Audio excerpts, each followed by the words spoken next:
वाले नहीं है, जनसुराज झुकने वाला नहीं है। इसीलिए एक दिन का आकर यहाँ मौन उपवास किया है, ताकि उसी धरती से, उसी गांधी की सोच से प्रेरणा ले सके और पूरी ताकत से, ईमानदारी और शुद्धता से इस लड़ाई को लड़ सके।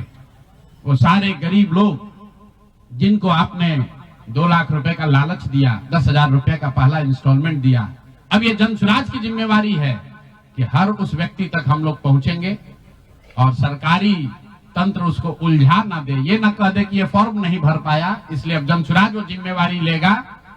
हर वो महिला जिसको 10,000 रुपया दिया गया और ये कहा गया कि अगर आप ये फॉर्म भरिएगा तो आगे आपको 2 लाख रुपए की मदद मिलेगी, अब जनसुराज वो जिम्मा उठाता है। आने वाले 1 साल 1.5 साल तक घर घर जाएंगे और आपके माध्यम से उन सारी महिलाओं को ये बताना चाहता हूं कि आप घबराइए नहीं। सरकार के अफसर आपको कहेंगे कि आप जो सरकारी शर्तें हैं उसको पूरा नहीं कर रही हैं। आपको 10,000 रुपए देते समय कोई शर्त नहीं रखा गया, लेकिन अब आगे क्योंकि आपसे वोट लेना था, आपसे वोट खरीदना था, अब 2 लाख रुपए देना है तो आपको सरकारी अफसर शर्त की बात करेंगे। तो सरकारी शर्तों के हिसाब से जो यहाँ के ग्रामीण विकास मंत्रालय ने जो शर्त जारी किए हैं, उस शर्तों के हिसाब से, उसके मुताबिक बिहार की 1.5 करोड़ महिलाओं से फॉर्म भरवाकर सरकार को जमा कराने का जिम्मा अब जनसुराज के साथियों का है। हम लोग उन घरों तक जाएंगे और आपके सामने ये घोषणा कर रहे हैं, 15 जनवरी के बाद जनसुराज की ओर से सारा जनसुराज परिवार हम लोग घर घर जाएंगे।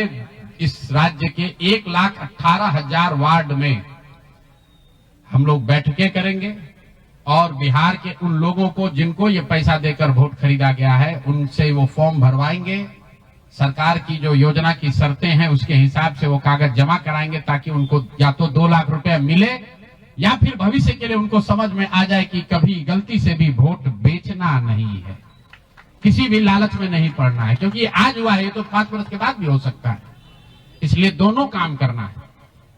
उन लोगों के साथ जब हम लोग बैठेंगे तो उन्हें ये बताएंगे कि देखो, जो 10,000 रुपए देकर तुम्हारा वोट खरीद लिया, अब वो तुम्हें 2 लाख रुपया नहीं देगा।